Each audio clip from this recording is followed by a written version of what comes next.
Thank you for listening to the Mindful Midlife Crisis. Ever wonder how I get such crystal clear audio and video quality during my guest interviews? It's all thanks to Riverside FM.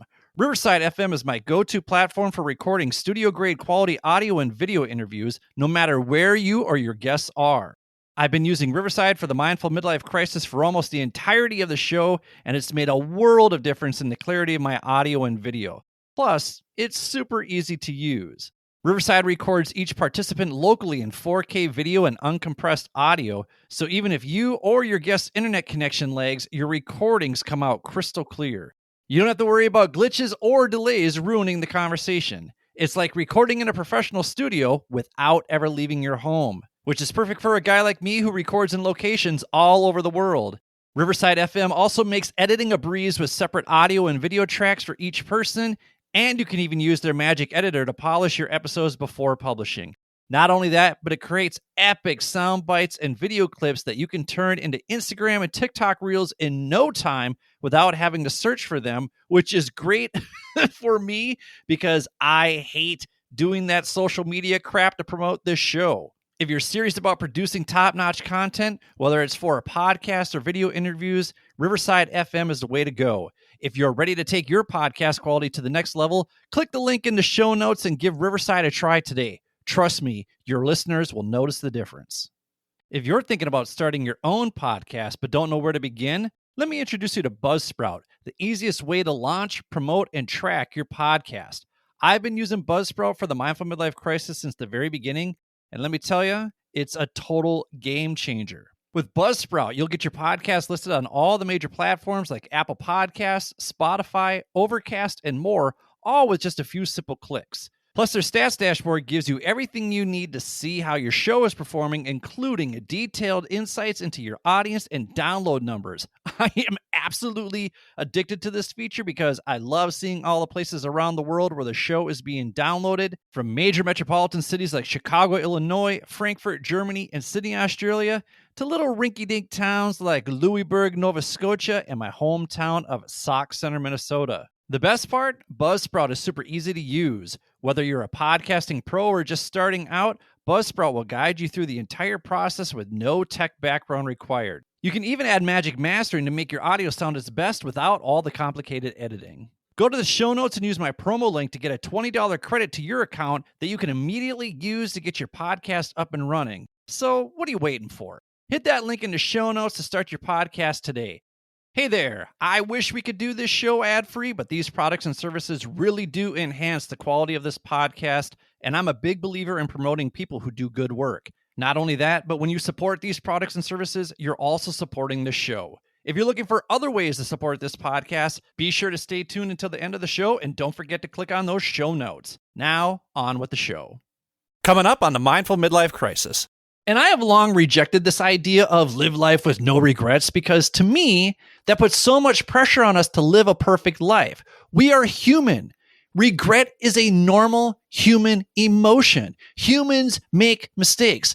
So therefore, it's perfectly okay for us to live with regret. It coexists with us.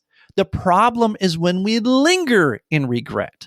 Instead, we need to see regret as a motivator for us to take action. So imagine yourself years from now and ask which choice would leave you with a stronger sense of fulfillment or what if regret.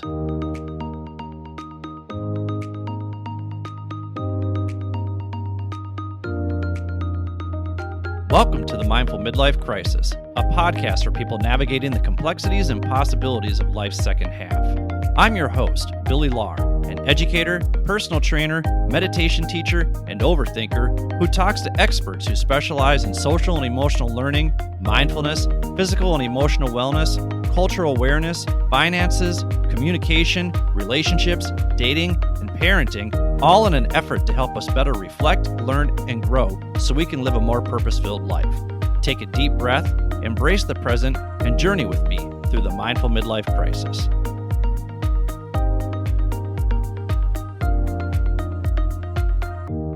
Welcome to the Mindful Midlife Crisis. I'm your host, Billy Lahr. Thank you for tuning in wherever you are. The purpose of the show is to help you navigate the complexities and possibilities of life's second half. One way I do this is by providing a platform that gives people the space and permission to share their practical expertise and relatable life experiences to inspire you to become more clear, consistent, connected, and compassionate in pursuit of your own future goals. If you want to listen to some of my favorite conversations from the past, visit www.mindfulmidlifecrisis.com/fan-faves.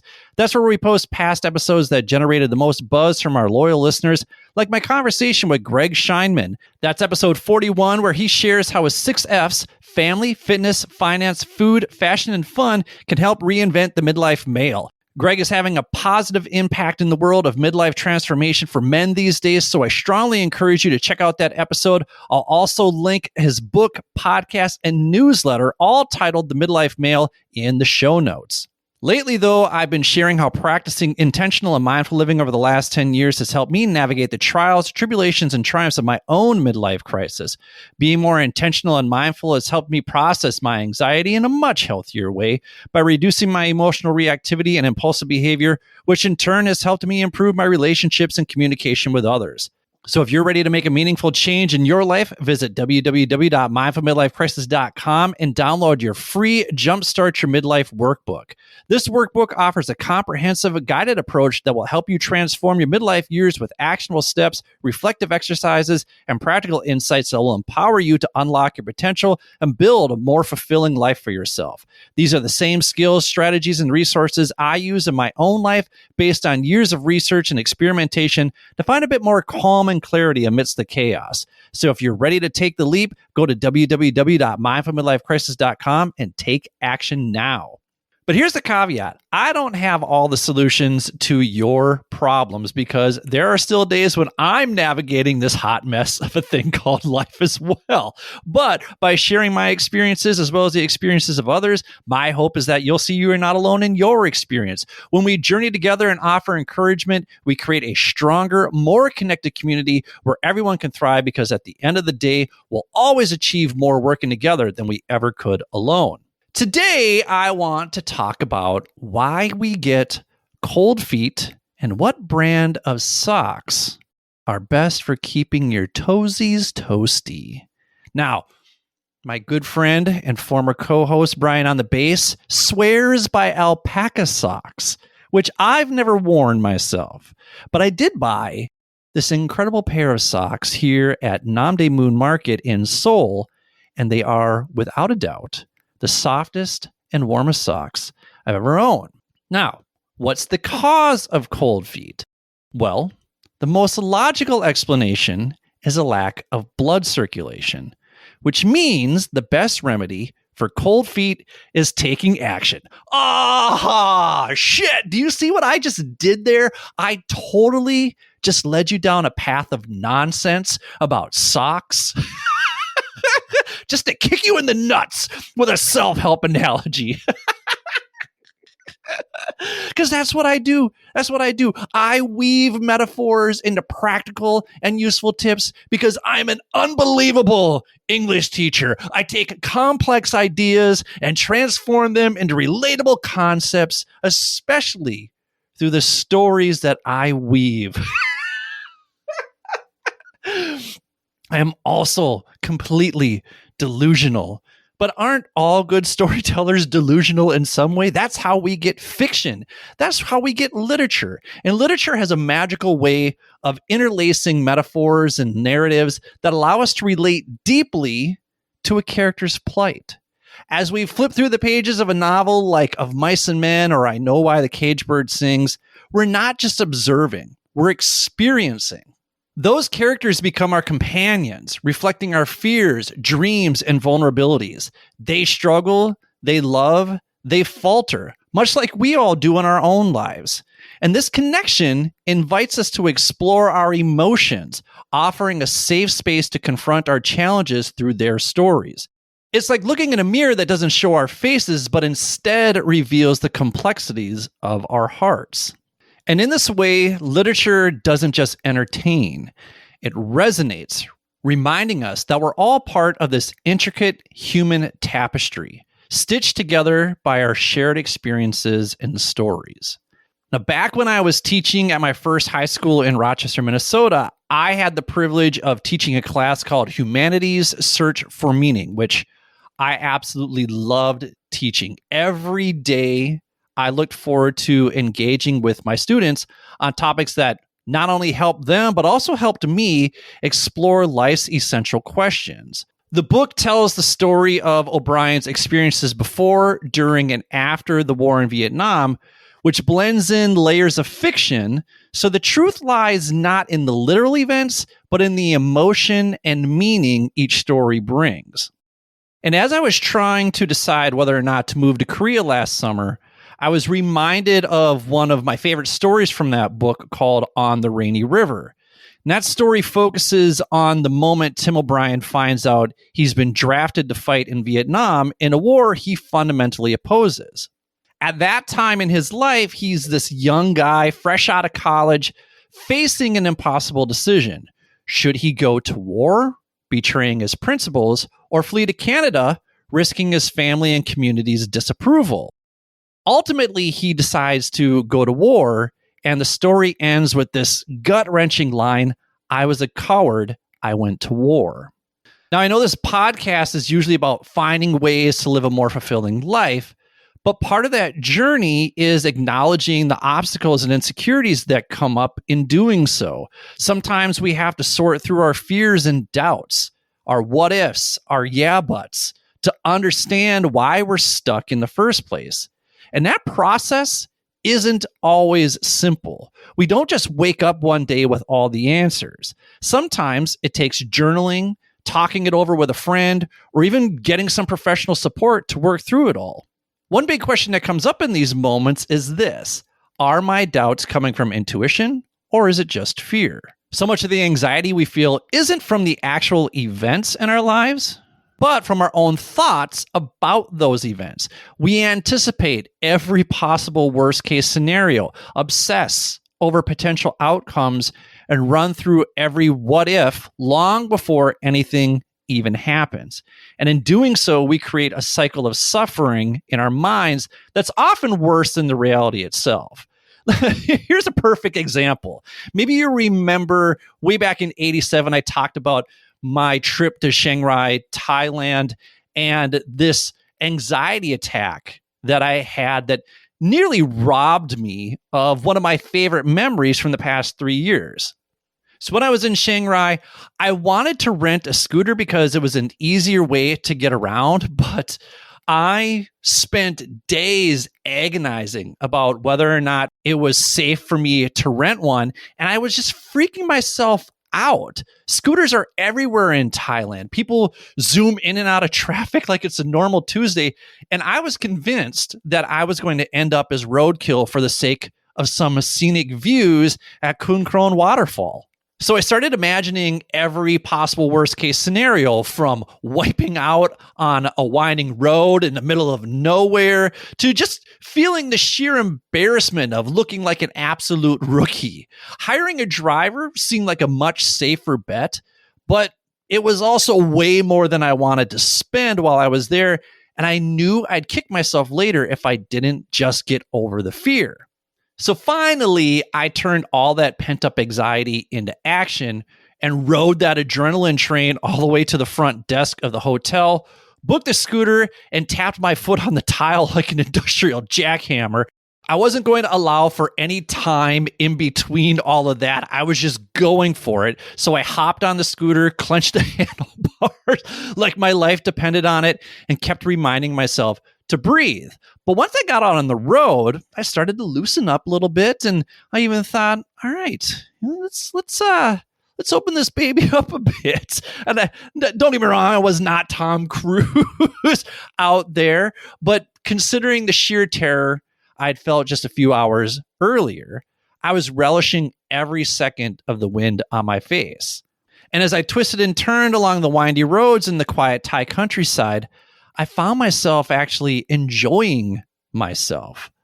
By the time I reached the waterfall, I felt this surge of pride, this surge of adrenaline, realizing that all that anxiety had been for nothing, and the fear had only existed in my head. That little scooter adventure taught me something big. So much of the stress and suffering we feel doesn't come from real danger or actual obstacles, but from the stories we tell ourselves beforehand. That day, I reminded myself that yes, sometimes the only way out is through. And you know what? The payoff was pretty incredible. So as I prepared to move back to Seoul to teach business English to adults, I was faced with those same fears again. Part of me felt like I was compromising by returning to education, a career I swore I'd never go back to. Then you add in some not so positive online reviews of the company I was going to work for. I started freaking out about whether or not this was the right choice. But on the other hand, the person who referred me was someone I trusted and someone who enjoys working for the company. So when I factored that in, it only complicated making that decision even more. So I had to ask myself, am I about to make a responsible, practical choice, or am I walking straight into a huge mistake that might go against my principles? Now, I know this isn't the same as Tim O'Brien's decision to go to war. Okay, I know that we're talking apples and oranges here. No, we're not even talking the same fruit. They're very, very different dilemmas. I realize that. I'm well aware of the privilege surrounding my indecision. Like the fact that I even had options speaks to how fortunate I was at that time. But what I can definitely relate to is how he struggled with his looming uncertainty, all those endless what ifs, and second guessing had me feeling like I was standing on the edge of a cliff, ready to take this huge leap. But as soon as I hit the water, I was either going to crash into unforeseen rocks or be swept out to sea. And I think we all find ourselves in situations like this, where it feels like we're fighting a battle within. So I had to ask myself, is what I'm feeling intuition, or is it just fear? Am I setting myself up for regret, or am I acting responsibly based on my current circumstances? It's a difficult line to walk, and there's no perfect answer. So if you're in a similar situation and you're wrestling with something like this, my advice, if you want it, is to give yourself some grace and extend some gratitude for the situation at hand. Practicing self-compassion isn't about making excuses for yourself. It's about understanding that uncertainty and doubt are part of making a big decision. None of us are immune to second thoughts. And that doesn't make us cowards, it just makes us human. This is still something I'm coming to terms with, but I remind myself that it's okay to feel uncertain. It's completely normal to second guess and feel a bit lost when we're making big decisions. Self-compassion allows us to accept those feelings without judgment, letting us see our struggles as part of the human experience. I've also found practicing gratitude can help shift my perspective. Even in moments of doubt, I try to find small things I'm grateful for, like a supportive friend, an opportunity to grow, or even just the courage to try something new. Gratitude combined with self-compassion reminds me that while things may feel challenging, there are positive aspects in every experience worth acknowledging. Together, these practices help me approach life with more resilience and appreciation, even when I'm faced with uncertainty. Now, let's be real here. If choosing the right path was easy, it wouldn't feel like a decision. It's completely normal to freak out a bit when you're about to make a change that could redefine your life. It's not cowardice. It's just part of what it means to make a meaningful choice. So I encourage you to welcome these feelings, make peace with them, and trust that we're capable of making the best decisions for ourselves. So if you're wondering, how do I start practicing self-compassion? How do I start practicing gratitude? Well, that's where mindful breathing comes in. And I know you're probably like, ugh, of course he mentioned mindfulness. I'm so sick of hearing about mindfulness.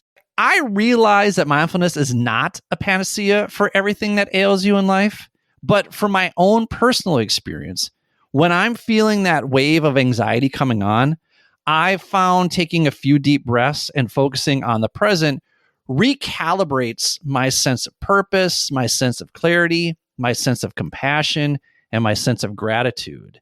Taking those mindful breaths remind me that I'm here now in this moment, and that my mind is what's running ahead of reality. That's the real key here. Just slowing down thoughts and allowing the rational brain to catch up with the probable outcome, as opposed to letting the irrational brain carry us away with the catastrophic yet highly unlikely possibility that we can't do anything about anyway.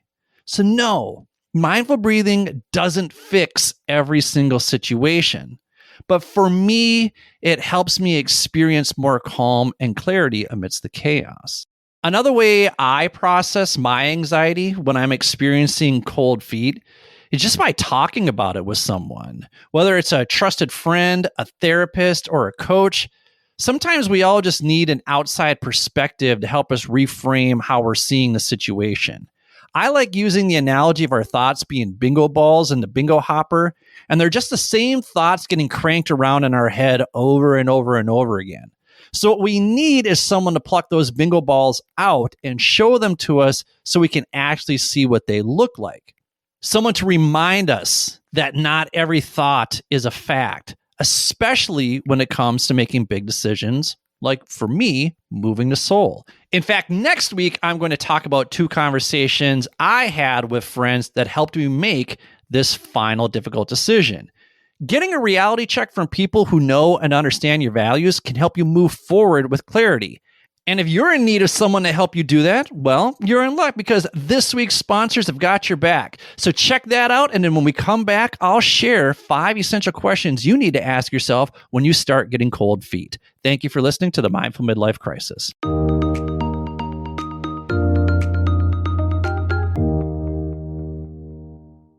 This episode is sponsored by the Bell Center and its Mind Hacking Meditation course, a transformative 3-week journey into meditation and mindfulness. Perfect for beginners or seasoned meditators alike, this self-paced course requires only 5 hours a week and includes daily guided meditations, theory lessons, and one-on-one guidance from Colin Purcell and Anna Schlegel. Experience the essence of the Bell Center from anywhere in the world. I actually took this course last year while I was in Korea, and it challenged my already established mindfulness practice while also expanding on my understanding of how mindfulness and breathwork actually impacts our physiological health. For those ready for a physical retreat, the Bell Center, perched on a lush rainforest hill in Ecuador, is a sanctuary for mindfulness, yoga, surf, and more. With breathtaking ocean and mountain views and a vibrant permaculture project, the center offers fresh, organic produce to all its guests. Join Colin and Anna for silent meditation, yoga, and surf retreats starting February 1st.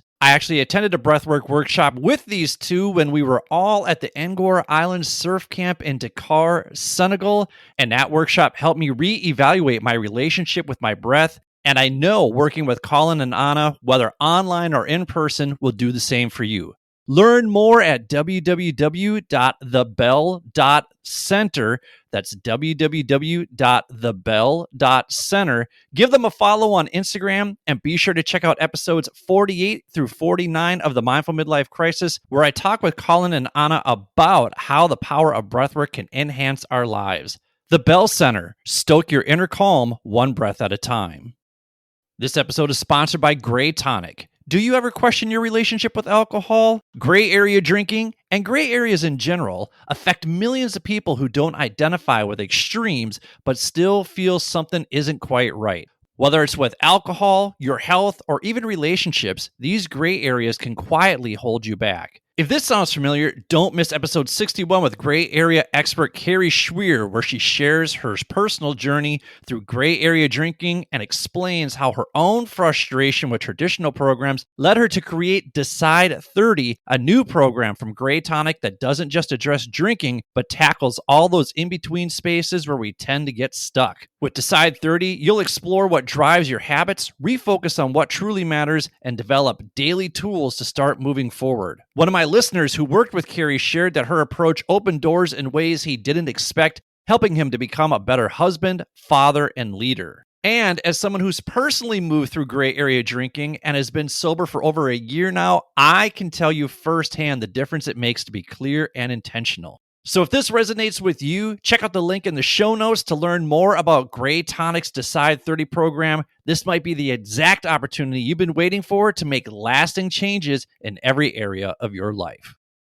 This episode is sponsored by Beyond Coaching with Jeannie Love. Looking to create a more inclusive workspace for your neurodivergent colleagues? Or maybe you're seeking effective strategies for your own ADHD journey. If so, check out episode 99 of the Mindful Midlife Crisis with Jeannie Love, a neurodivergent coach and consultant with over 20 years of experience specializing in ADHD and autism. Jeannie helps organizations create workplaces where neurodivergent employees can excel. Through tailored consulting, she provides environmental audits, practical recommendations, and specialized coaching and training to support neurodivergent team members. She's also equally passionate about coaching professionals who discover their neurodivergence later in life. Using her neuroautonomy method, she helps clients develop personalized tools for building confidence, productivity, and emotional resilience. If you're ready to explore how neurodiversity coaching can enhance your workplace or personal journey, book a free 60-minute discovery call with Jeannie at www.beyondcoaching.pro. That's www.beyondcoaching.pro. And let Jeannie empower neurodivergent individuals and workplaces to thrive with confidence, clarity, and compassion. This episode is sponsored by the Simple Man Guide. Hit a career rut and have no idea what to do next? Then check out episode 63 with the Simple Man, Brian Gallagher. Brian once had what many would call the perfect career, a high-paying job, zero debt, and all the luxuries he could want. But deep down, he knew something was missing. It wasn't until he ditched the normal career path, utilized his strengths, and followed his curiosities that he discovered his life's work, helping others find their life's work. So, if you're feeling drained by your career, can't imagine another 15 to 20 years of the same meaningless work, get yourself a copy of Brian's Solo Business Blueprint and start building your path out of the rat race. This free email course is packed with step-by-step guidance to help you find your business idea, get clear on the problem you solve, find those ideal clients needing your help, and stop overthinking and start building your own career path, all without leaving your job, all without wasting lots of time, all without posting on social media. If you're ready to get started, visit www.simplemanguide.com today to break free, create your own path, and live life on your terms. Thank you for listening to the Mindful Midlife Crisis. My mission is to help you navigate the complexities and possibilities of life's second half by introducing you to people and resources that will help you jumpstart your life. When you support our sponsors, not only are you supporting this show, but you're also supporting your own personal growth and development. Keep seeking out ways to invest in you and your future. And now, back to the show.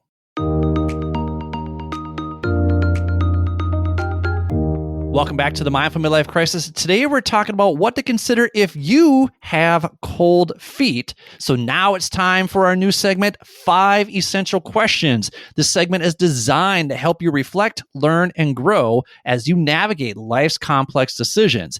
Each episode, I'll present 5 thought-provoking questions aimed at fostering self-awareness and personal growth.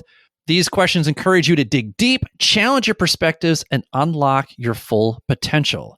If you want a digital copy of each week's 5 essential questions emailed to you, just go to www.mindfulmidlifecrisis.com and join my newsletter. You'll also get my new Jumpstart Your Midlife workbook, which is a great companion piece to this segment. Whether you're facing a major life transition or simply looking to gain clarity, these 2 resources will provide practical tools to help you move forward with confidence and purpose. Our first essential question in navigating cold feet asks, what specifically about this decision is causing your hesitation, and how realistic are these concerns? I know when I feel hesitation, I need to step back and get clear on why I'm experiencing that hesitation. Often there's a voice in the back of my head running through every possible risk, and usually it's just me imagining the worst case scenario. But if I ask myself if those fears are truly realistic, I get closer to what's actually worth considering. It's why I stepped away from chasing after this full-time solo entrepreneur coaching business, because I'd squandered way too much time, money, and opportunity to make it successful. And I knew I couldn't go another year without full-time employment. As much as I wanted to go all in with coaching, I knew realistically I didn't have the necessary resources to make it happen yet.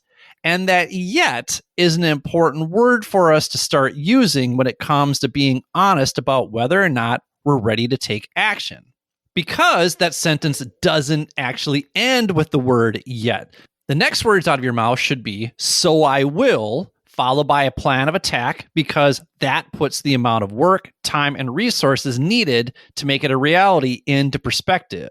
And then, over time, you can identify whether a fear is genuine or just a worst-case scenario. So you can turn, so I will, into, but I'm gonna anyway. Right now, for me, I'm still in the so I will phase. I'm not ready to go out on my own just yet. So I will continue to build this podcast by connecting with people interested in partnering with me, as well as providing valuable content for my listeners to build a deeper sense of trust and credibility.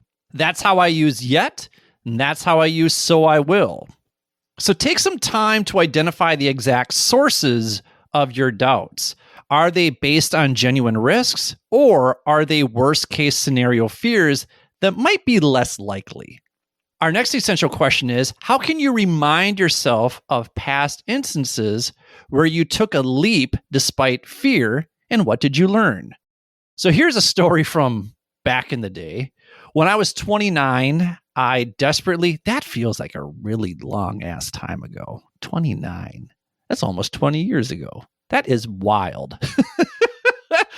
Whew, time flies. But I still remember this because I desperately wanted to leave the city of Rochester, Minnesota, and move to the Twin Cities. For 3 summers in a row, I applied for teaching jobs in the Twin Cities metro area, but I just kept getting turned away, and it was really frustrating. And I've been talking with my office mates about leaving for quite some time, and in 2007, one of them just so happened to be the new English department head. And she pulled me aside one day and asked me what my plan was for the next school year. And this was around March, and that's usually when schools like to post jobs for the upcoming school year. And I didn't realize that she was going to push me to make a decision that early. I thought I was going to have until like the end of May, or at least until I had another job lined up. But I talked it over with my dad and ran through the pros and cons, and ultimately, I ended up sending my letter of resignation the next week. I had no job lined up, no application sent out, and no interviews. So let me just be clear.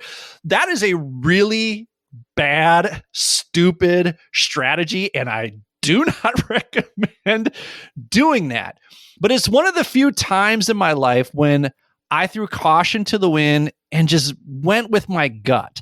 I wanted to live in Minneapolis. I wanted to be closer to the action. I wanted to be closer to my friends. But April, May, and June all passed with very few calls for interviews. And I started to be worried that I was not going to have something lined up for the next school year. And then one day, while I was out on my friend Mac's boat, I got a call from an alternative program in the West Metro. And the person calling me knew my mentor in Rochester, and she wanted me to come in for an interview. So I dusted off the padded shoulders of the only suit that I owned. It was a very cheap suit. And somehow I convinced them that I was the right person for the job.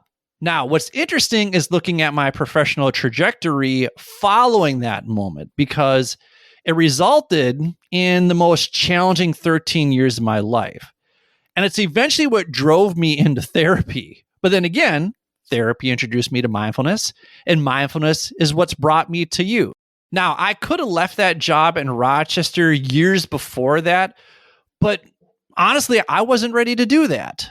But when my department head posed the question to me, I was able to do an inventory of my options, get some advice from someone I know has taken calculated risks in his day, and make a decision that felt right for me at the time. And I've become more and more comfortable taking calculated risks. Do I still overthink things? Yes. Like, have you been listening? That's what I do best. But as often as overthinking gets in my own way, it also allows me to move forward at my own pace and after careful consideration. I'm not a natural risk taker. And I don't believe in jumping off a cliff if you haven't inspected the shoreline beforehand so you know where the rocks are below. But when I do finally take the leap and pop my head back up over the water, that rush of adrenaline reminds me that I'm still alive. But I'm alive because I took the necessary precautions and reduced the catastrophic thoughts I was having into unlikely or manageable scenarios. And in doing so, I'm able to take on calculated risks that feel right to me. So now it's your turn. Reflect on other moments when you faced uncertainty. What helped you move forward, and how did those choices turn out in hindsight? Moving on to essential question number 3. Are you putting off the decision out of a desire for control? And can you be comfortable with some level of unpredictability? This is something I still grapple with. This is letting go of control is so difficult for me. I like to have things mapped out clearly. And if there's uncertainty, I'll often hold back, thinking I need more control or a clearer answer before I move forward. And this need for control is often where I lose people because my dogged persistence morphs into desperation, impatience, and overbearance. I once had a girlfriend tell me, Billy, you just need to let go and let God, which is funny because she's an atheist, but her sentiment was essentially, you can't control everything. But this is so fucking hard for me. It's so hard. I'm a highly sensitive person who desperately wants to be heard and understood. So my drive can cross into this space where I'm pushing too hard for an outcome or trying to force things into place. I'm passionate about what I do and I want things to go well, but I sometimes forget that not everything is in my control. But I'm learning slowly but surely that uncertainty is part of growth. I have to be incredibly attuned to when uncertainty is exacerbating my anxiety, which means I have to be intentional around bringing awareness to these thoughts so I don't damage my relationships with people. Embracing a bit of unpredictability isn't easy, but it's necessary if I want to keep moving forward towards an enriching, meaningful, and connected life. So if you're navigating cold feet, recognize that part of the hesitation may come from wanting certainty, may come from a need to be in control. Consider ways you can embrace the unknown as a natural part of growth. Our 4th essential question asks, if you were to make a small, low-stakes commitment towards this choice, how would that feel? So the other week, I talked about this post note that I have that reads, I am but one man. Maybe you should read, I am but one impatient man, because I just want everything that needs to be done to have a fully functioning podcast with a website, to affiliate links and paid sponsorships and an online community with access to a variety of experts up and running. I just want it fully functional. The thing is, I have to keep reminding myself I am but one man. And despite expanding my skill set over the last 3 years, there still aren't enough hours in the day and coins in the bank to learn and master everything I'm trying to manifest. And I mean manifest as in, if I build it, it will come. But all that plowing and chalking and laying dirt took Kevin Costner a long time. So if I'm not willing to be patient and simply plug away day after day, then I'm going to continually burn out. One of my favorite lines from Shakespeare is in Romeo and Juliet when Friar Lawrence tells Romeo, wisely and slow, they stumble that run fast. And that's such a good reminder that this stuff takes time. If you remember in episode 59, Rich Bracken called himself a 6-year overnight success. Well, I'm starting year 4. And my plan, if I allow myself to slow down, is to take small, actionable steps just to test the waters. And after that, I'll reassess and map out another route towards my vision of success. Finally, our last essential question asks, what would you regret more, moving forward with this decision or never giving it a try? This is where I think about the long term. If I imagine myself looking back years from now, it's a lot easier to see what might have mattered more. Like this podcast, I am addicted to it. So when I felt it calling my name again, I had to run back to it and give it another shot, because if I didn't, I'd be wondering what could have been. Daniel Pink, who's another one of my dream guests, has a book called The Power of Regret, where he talks about regret as a useful emotion. He says that regret, when we really pay attention to it, offers a roadmap for how to live a better, more fulfilling life. Instead of seeing regret as something that holds us back, he suggests it can actually be a guide helping us understand what we value and ultimately what we want to prioritize. And I have long rejected this idea of live life with no regrets, because to me, that puts so much pressure on us to live a perfect life. We are human. Regret is a normal human emotion. Humans make mistakes. So therefore, it's perfectly okay for us to live with regret. It coexists with us. The problem is when we linger in regret. Instead, we need to see regret as a motivator for us to take action. Most people do not regret the things they did. Most people regret the things they didn't do. And this awareness of the things we regret not doing can motivate us to take intentional and inspired action. So imagine yourself years from now and ask which choice would leave you with a stronger sense of fulfillment, or what if regret.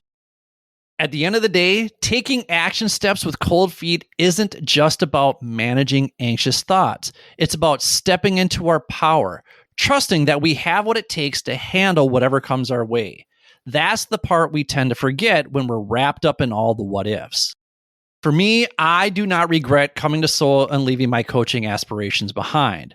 No, I'm not working my dream job, but I still have the privilege of doing many of the things that bring me joy.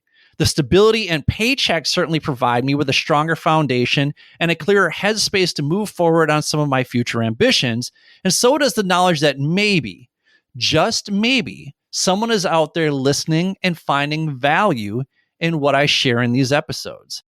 So my challenge to you is to keep coming back to that place of confidence and courage, knowing you're capable, no matter how uncertain that path might seem. If you enjoyed this episode, don't forget to subscribe to the show wherever you get your podcasts so you never miss a future episode. If you're an Apple listener, you can do that by clicking the plus sign in the upper right-hand corner. If you're a Spotify listener, click the follow button and click those 5 stars under the cover art to show the show some love.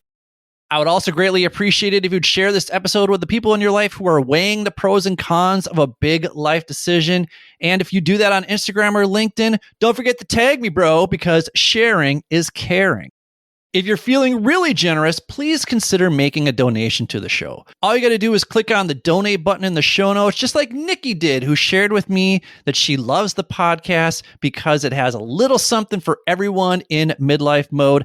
Thank you, Nikki. Your contributions help me keep this show running smoothly and without interruption. In fact, if every subscriber donated $10, I'd be able to afford the upkeep required to maintain this podcast. So if you find value in the interviews and the personal stories shared on this program, please consider showing your support, and you too can get a shout out just like Nikki did.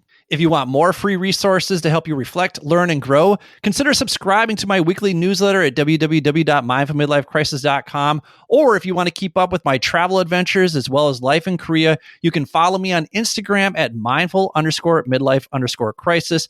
This is where I share my travel tips, experiences, and recommendations so you don't feel so overwhelmed when you're planning your next trip. If you're interested in collaborating on a future project together, hit me up on LinkedIn. I'm always looking to connect with amazing people with amazing life experiences and stories to share there. Don't forget to check out this week's sponsors. I'm not here to solve all the world's problems. You don't want me to, but I am consistently building my network so I can provide more resources for you to live your best life. When you support those sponsors, you also support this show. So don't be afraid to reach out to any of them. Or if you'd like me to help you make an introduction, shoot me an email at billy@mindfulmidlifecrisis.com.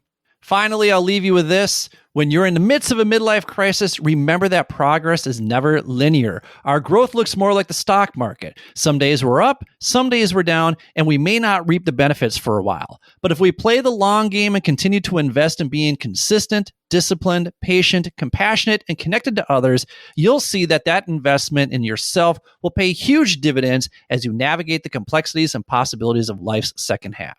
So with that, this is Billy. Thank you for listening to the Mindful Midlife Crisis. May you feel happy, healthy, and loved. Take care, friends. Thank you for listening to the Mindful Midlife Crisis. Ever wonder how I get such crystal clear audio and video quality during my guest interviews? It's all thanks to Riverside FM. Riverside FM is my go-to platform for recording studio-grade quality audio and video interviews, no matter where you or your guests are. I've been using Riverside for the Mindful Midlife Crisis for almost the entirety of the show, and it's made a world of difference in the clarity of my audio and video. Plus, it's super easy to use. Riverside records each participant locally in 4K video and uncompressed audio, so even if you or your guest's internet connection lags, your recordings come out crystal clear. You don't have to worry about glitches or delays ruining the conversation. It's like recording in a professional studio without ever leaving your home, which is perfect for a guy like me who records in locations all over the world. Riverside FM also makes editing a breeze with separate audio and video tracks for each person, and you can even use their magic editor to polish your episodes before publishing.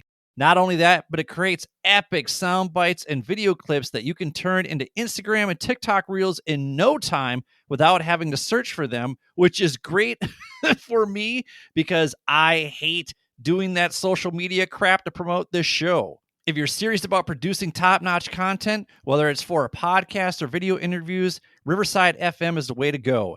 If you're ready to take your podcast quality to the next level, click the link in the show notes and give Riverside a try today. Trust me, your listeners will notice the difference. If you're thinking about starting your own podcast but don't know where to begin, let me introduce you to Buzzsprout, the easiest way to launch, promote, and track your podcast. I've been using Buzzsprout for the Mindful Midlife Crisis since the very beginning, and let me tell you, it's a total game changer. With Buzzsprout, you'll get your podcast listed on all the major platforms like Apple Podcasts, Spotify, Overcast, and more, all with just a few simple clicks. Plus, their stats dashboard gives you everything you need to see how your show is performing, including detailed insights into your audience and download numbers. I am absolutely addicted to this feature because I love seeing all the places around the world where the show is being downloaded, from major metropolitan cities like Chicago, Illinois, Frankfurt, Germany, and Sydney, Australia, to little rinky-dink towns like Louisburg, Nova Scotia, and my hometown of Sauk Center, Minnesota. The best part? Buzzsprout is super easy to use. Whether you're a podcasting pro or just starting out, Buzzsprout will guide you through the entire process with no tech background required. You can even add magic mastering to make your audio sound its best without all the complicated editing. Go to the show notes and use my promo link to get a $20 credit to your account that you can immediately use to get your podcast up and running. So what are you waiting for? Hit that link in the show notes to start your podcast today. Hey there, I wish we could do this show ad-free, but these products and services really do enhance the quality of this podcast, and I'm a big believer in promoting people who do good work. Not only that, but when you support these products and services, you're also supporting the show. If you're looking for other ways to support this podcast, don't forget to click on those show notes. Thank you for listening to the Mindful Midlife Crisis.